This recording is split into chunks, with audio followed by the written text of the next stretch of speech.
de Dieu. On te laisse toute la place. On a le temps. Oui, c'est bon. Pardon. Bonjour à tous et à tous. Ça fait vraiment plaisir de voir beaucoup de monde. Amen. Amen, Seigneur, merci. Je vais vous dire ce que j'ai compris. Il y a quelques instants à peine, dans l'heure qui vient de se passer, j'ai compris, mais d'une façon fantastique, ce que le Seigneur m'a confié ce matin. Les paroles que Dieu m'a confiées et le titre qu'il m'a inspiré. La parole de Dieu, vous la connaissez tous. Ceux qui ne l'ont pas, dites-le. Écrivez-nous, téléphonez, tous les moyens possibles. Allez vers les librairies. Les libraires en ont des livres. Et ils en ont, même s'ils ne les montrent pas toujours.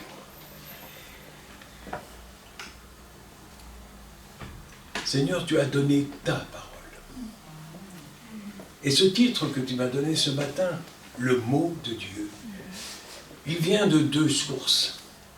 La première, c'est une expérience que j'ai vécue quand j'ai été en Roumanie plusieurs fois, où on m'a donné la parole. Ça m'a surpris, ça m'a sidéré carrément. Je n'étais ni connu, ni attendu. Mais Dieu était attendu, et sa parole était attendue. Écoutez. Et ce qui s'est passé, c'est que je me suis posé la question, mais qu'est-ce que je vais bien pouvoir leur dire? Je ne suis pas conférencier, je n'ai pas tout ce qu'il faut dans la tête, je n'ai pas structuré, je n'ai rien préparé. Mais Seigneur, qu'est-ce que je vais leur dire? Et le Seigneur m'a dit simplement, sois mon témoin. Témoigne. Raconte comment on s'est rencontrés. Oh. J'ai été d'autant plus surpris à la sortie que ça a duré 2 heures sans que je m'en rende compte. Et que les 4000 personnes qui étaient présentes avaient donné leur cœur ou l'ont donné ce jour-là.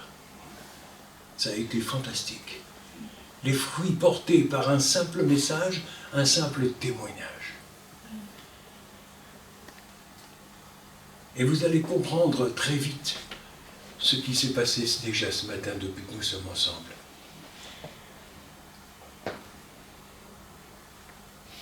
Les mots que Dieu a donnés, c'est le mot de Dieu. Le mot, rappelez-vous, vous avez tous lu ce verset où Jésus vient et un soldat romain vient lui demander, Seigneur, mon fils est malade, il est à la mort.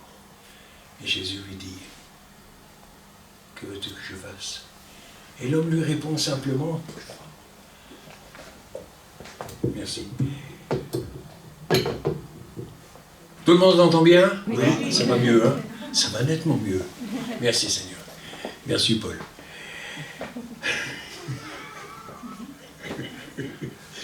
C'est très beau la technique, mais il faut savoir s'en servir. Et le soldat romain lui a répondu, à son tour, dis seulement un mot, et il sera guéri. Jésus a dit le mot, le simple mot. Il est guéri. Il l'a mis au présent. Et le mot guéri. Il est guéri.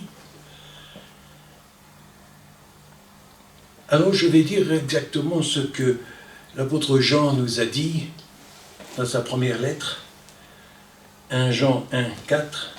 1 Jean 1, de 1 à 4, pardon. Ce qui était dès le commencement, au début, à son arrivée. Ce que nous avons entendu, Pierre, Jacques, Jean, qui étaient toujours fourrés ensemble à côté de Jésus pour écouter sa parole et pour le connaître un peu plus. Ce que nous avons vu de nos yeux, que nous avons contemplé et que nos mains ont touché concernant la parole de vie, Jésus lui-même, il était la parole. Car la vie a été manifestée et nous l'avons vu et nous lui rendons témoignage. Qu'est-ce que Jésus a demandé à ses disciples? Vous serez mes témoins. Alors qui ne sait pas ce qu'est un témoin? Tout le monde le sait. Aucune main qui se lève, ça fait plaisir. Chez vous non plus. Là non plus. Ok, tout le monde sait ce qu'est un témoin.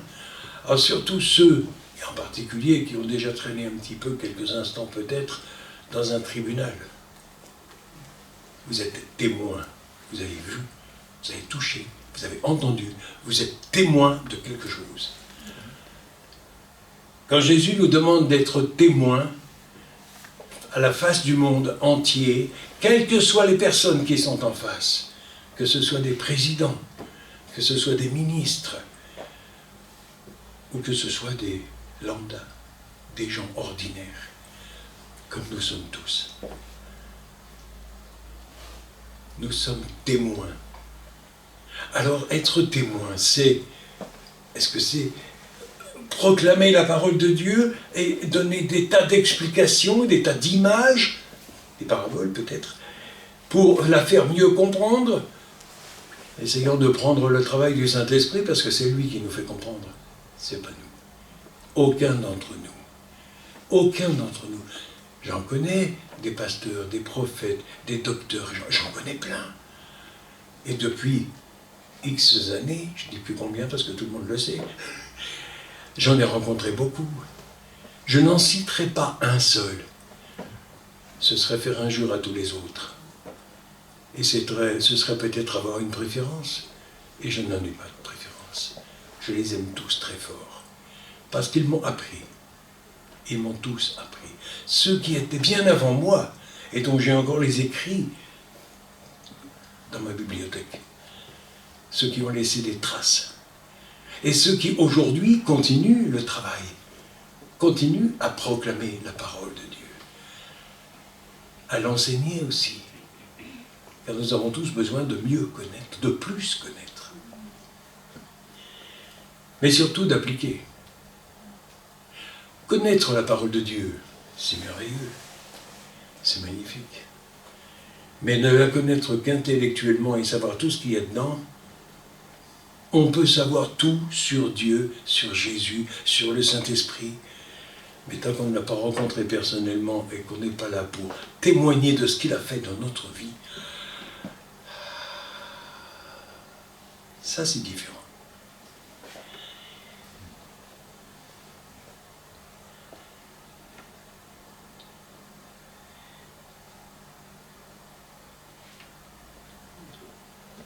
Un des versets que j'ai beaucoup aimé depuis longtemps et que j'aime encore très fort, et que je m'efforce d'appliquer, c'est dans le livre de Josué. Vous voyez, ça va aussi bien dans l'Ancien que dans le Nouveau Testament, dans la Bible, toute entière, parce qu'elle est la parole de Dieu. Alors, gare à ceux qui, comme j'en ai rencontré quelqu'un récemment, qui font une différence entre la personne de Dieu et sa parole.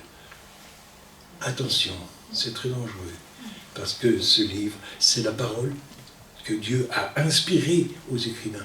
C'est sa parole, c'est son mot. Et quand il dit ce matin, je te guéris, je te délivre, je te rends libre, j'efface tes soucis, tes problèmes, tes maladies, et il le fait maintenant, pour toi, personnellement, pour toi, comme il l'a fait pour moi, comme il l'a fait pour plusieurs d'entre nous. Et nous en sommes témoins. Demain peut-être, l'un ou l'une d'entre vous, ici ou là, dans le direct, sur la vidéo, un autre jour peut-être aussi, ou dans ce lieu même aujourd'hui. Demain peut-être, vous serez appelés à être témoin. Dieu mettra en face de vous une personne que vous ne connaissez pas, dont vous ne savez rien. Et il vous dira un petit mot, un simple mot. Vous ne comprendrez pas pourquoi, et vous ne comprendrez pas ce que veut dire ce mot et à quoi il s'applique. Mais 2 personnes le sauront. Jésus qui vous l'a soufflé et celui qui va le recevoir. Et ce mot bouleversera une vie, un cœur, une âme, une vie entière, et ouvrira une porte, mais je dirais même un portail énorme sur des événements extraordinaires dans sa vie, dans ta vie.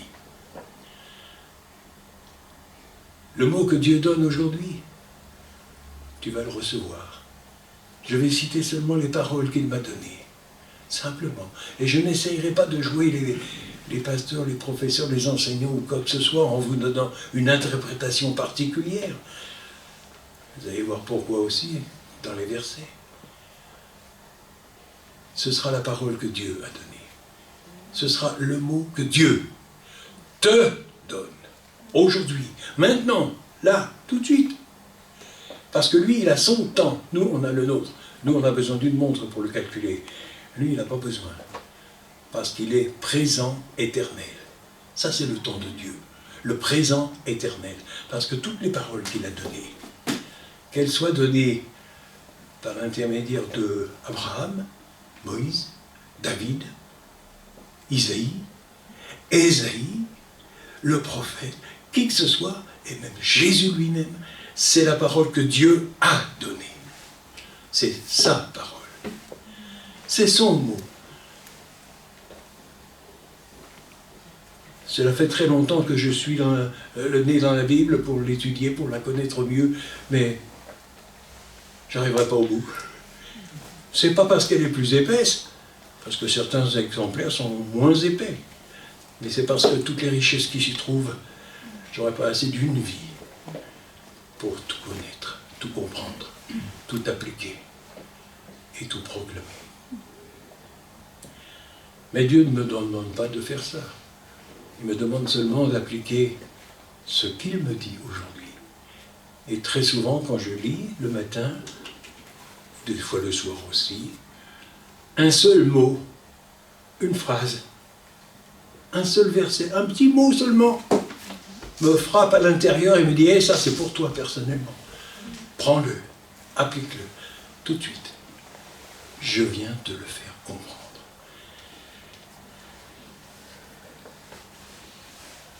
David nous dit dans le psaume 1 au verset 1, « Bienheureux » Qui veut être bienheureux ici?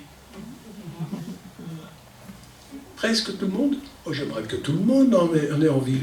On ait besoin. Amen.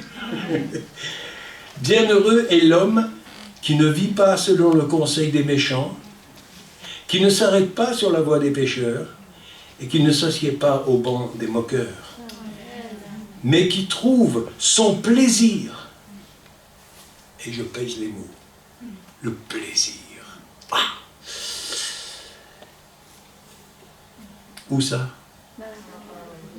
Dans la loi de l'Éternel, et médite jour et nuit. Bon, c'est vrai, les interprètes ont dit aussi jour et nuit, alors je vais me mettre dans un monastère et je vais rester jour et nuit.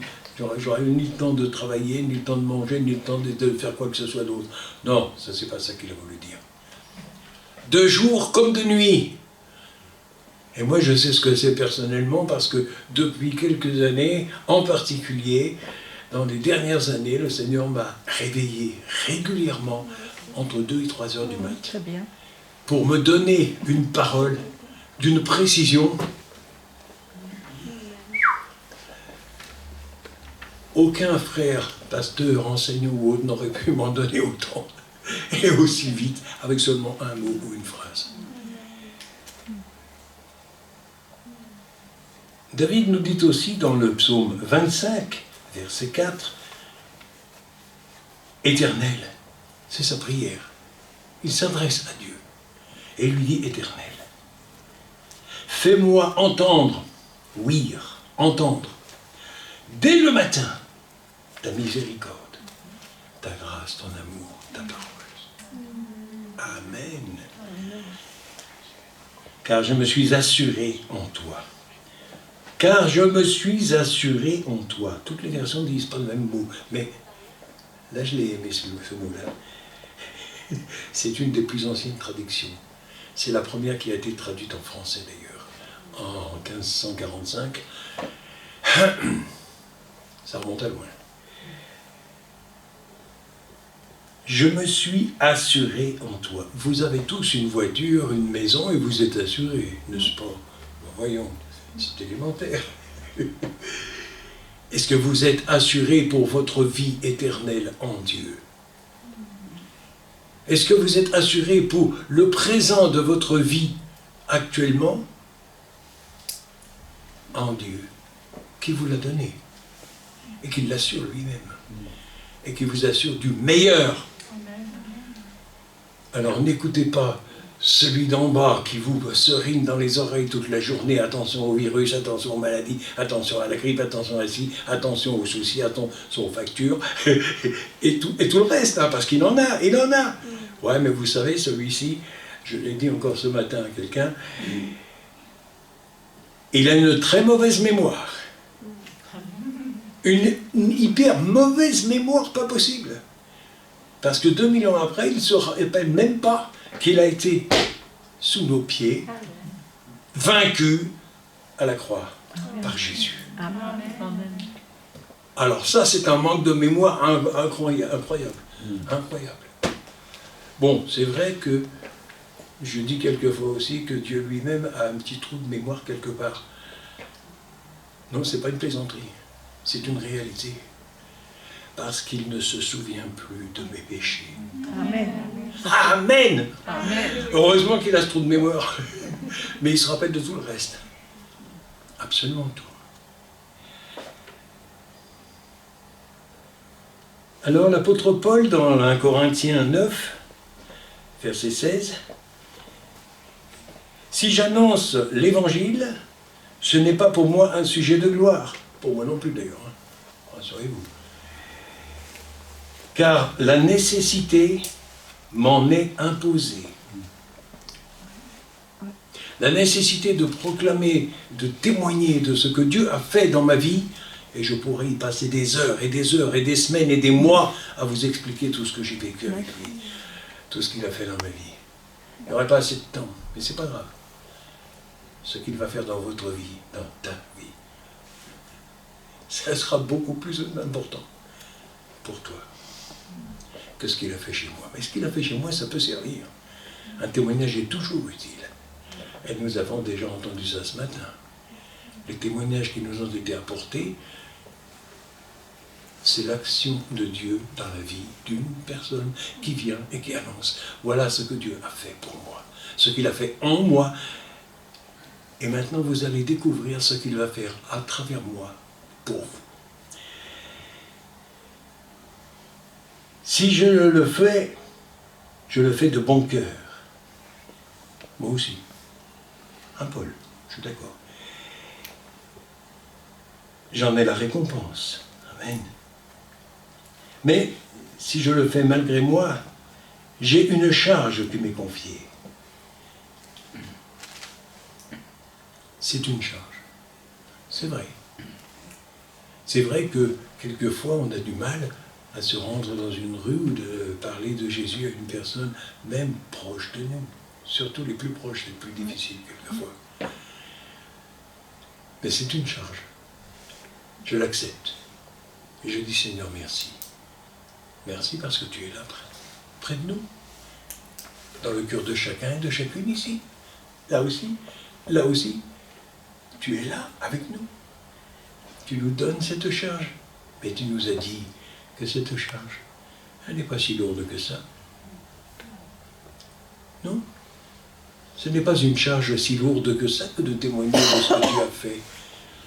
Pourquoi? Parce que c'est lui qui l'a fait, c'est pas nous. On est seulement témoins. Non coupable. Je ne suis pas coupable, je suis seulement témoin.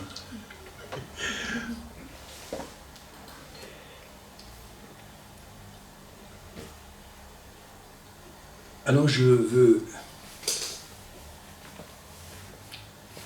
presque terminer, j'ai encore un peu de temps. Mais apportez les deux, trois derniers versets que Dieu m'a donnés.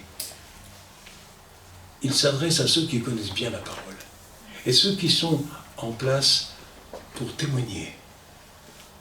Alors qu'ils soient pasteurs, apôtres, évangélistes, prophètes, quel que soit le titre, c'est pas le plus important.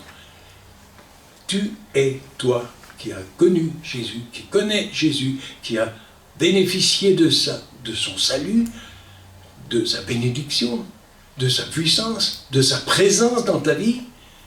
Tu es témoin. Ok. Alors chaque parole qu'il te donnera, rappelle-toi toujours. 2 Pierre 1, 20.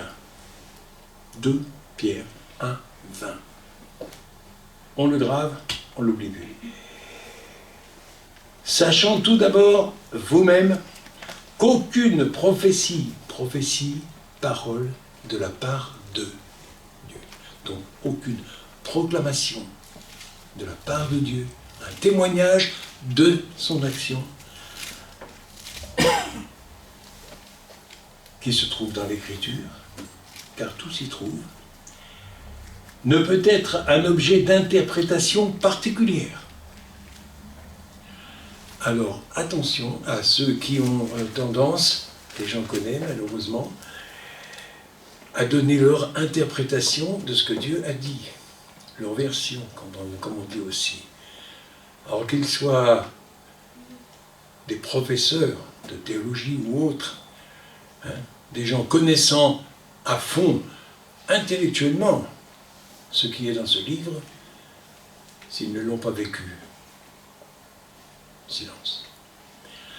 Ce dont ils sont témoins, ils peuvent y aller. Ils peuvent y aller, c'est bon. Parce que Dieu est derrière. Et c'est lui qui fait comprendre. C'est le Saint-Esprit de Jésus qui vient et qui donne la compréhension à chacun des auditeurs. Ok, j'ai reçu, je vais appliquer, et je suis témoin. Le deuxième verset, c'est dans la deuxième épître à Timothée, c'est l'apôtre Paul qui parle à Timothée, il lui fait une lettre et il lui dit, en 2 Timothée 3, 16, 3, 16 on connaît bien, Jean 3, 16, les 3, 16, il y en a plein qui sont merveilleux. Toute l'écriture, de la première à la dernière page, en passant par tous les lieux, toute écriture de la Bible, de la parole de Dieu, est inspirée de Dieu. Elle est utile. Très bonne question. J'ai entendu la question. Mais utile à quoi? Utile pour qui et pourquoi?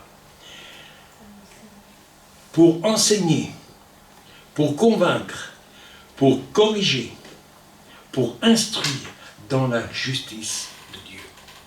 Dans la justice. Alors, je me pose toujours la même question quand je vois ces paroles.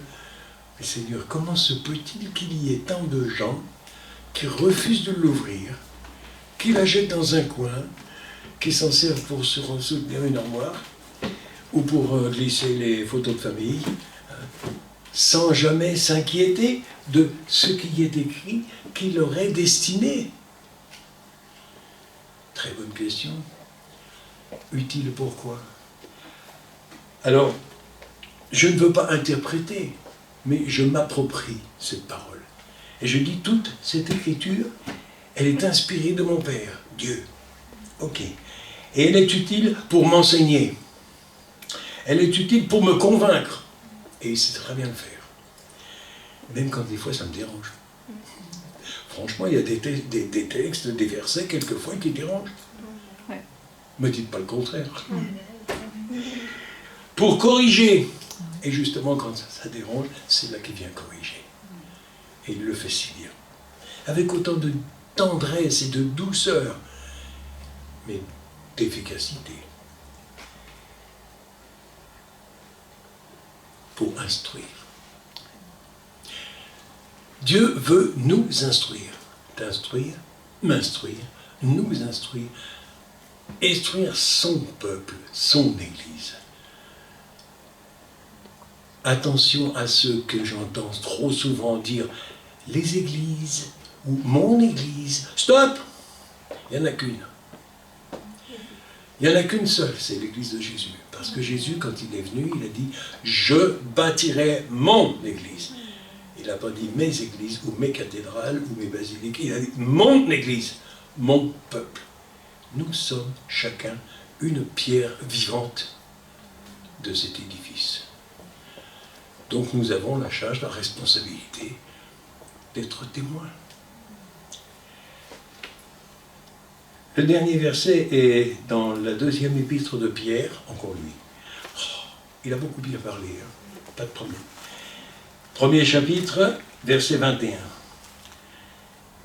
Car ce n'est pas par une volonté d'homme qu'une prophète, 2 Pierre 1, 21, qui n'avait pas entendu. Ok, ça arrive.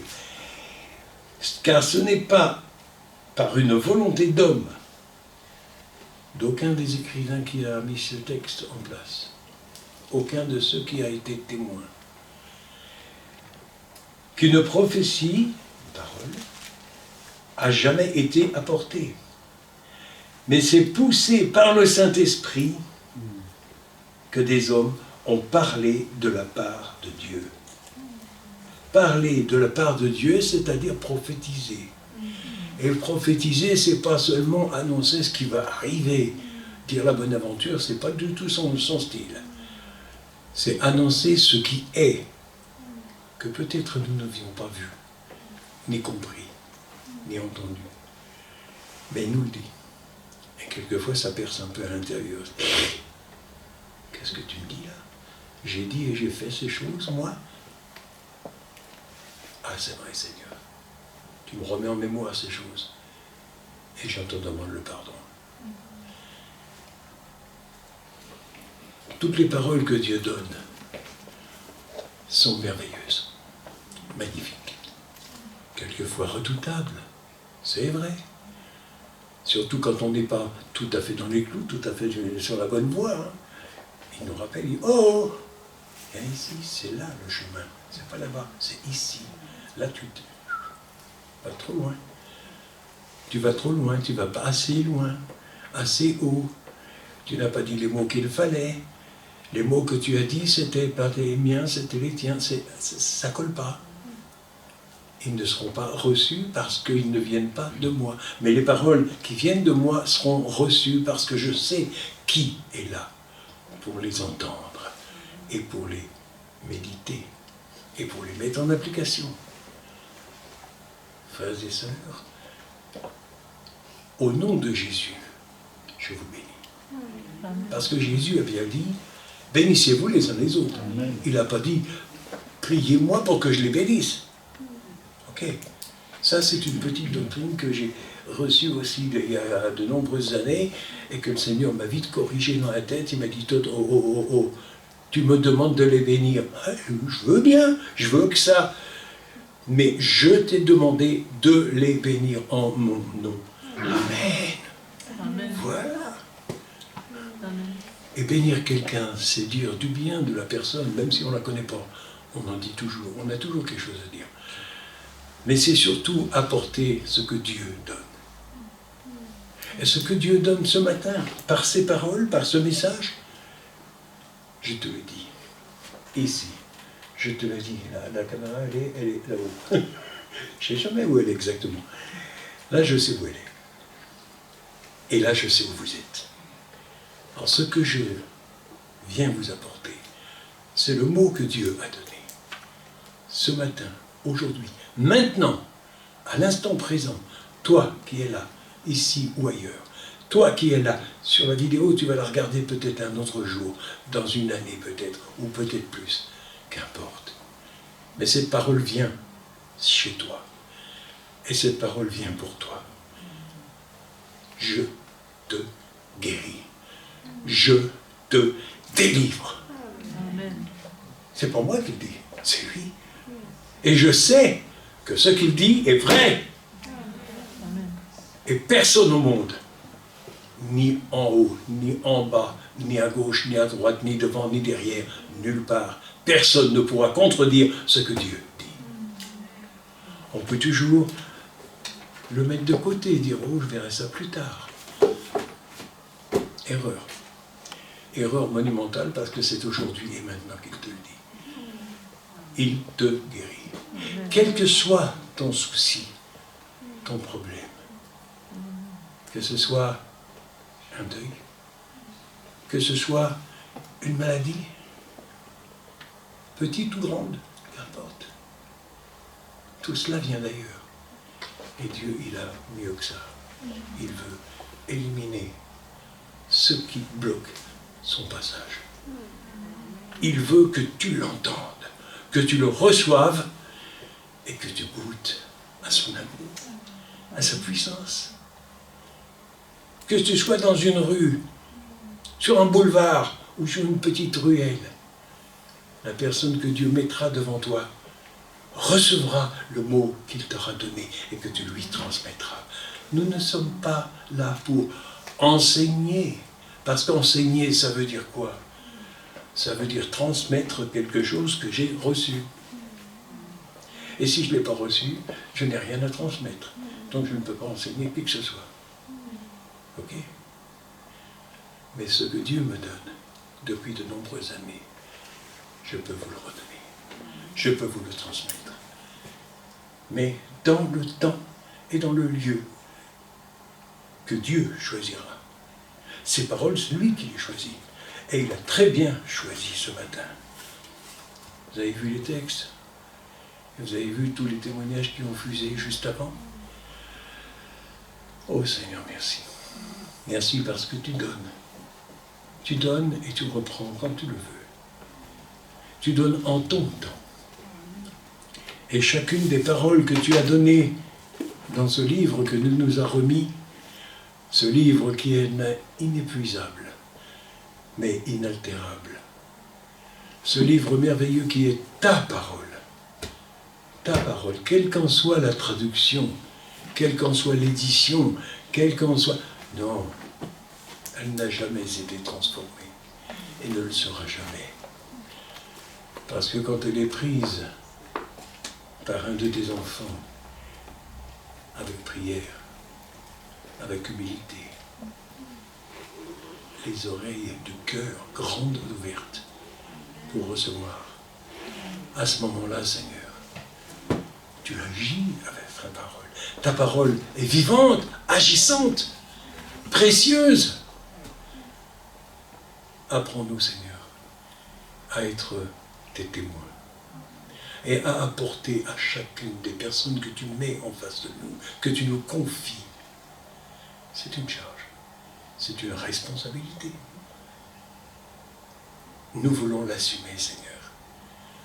Apprends-nous à mieux te connaître, à te côtoyer jour après jour, à chaque instant de notre vie, n'importe où nous sommes, et que nous soyons des témoins, simplement des témoins, efficaces. Ce dont le monde entier a besoin aujourd'hui, c'est de t'entendre, c'est de te connaître, c'est de goûter à ton amour, à ta présence, à ta parole.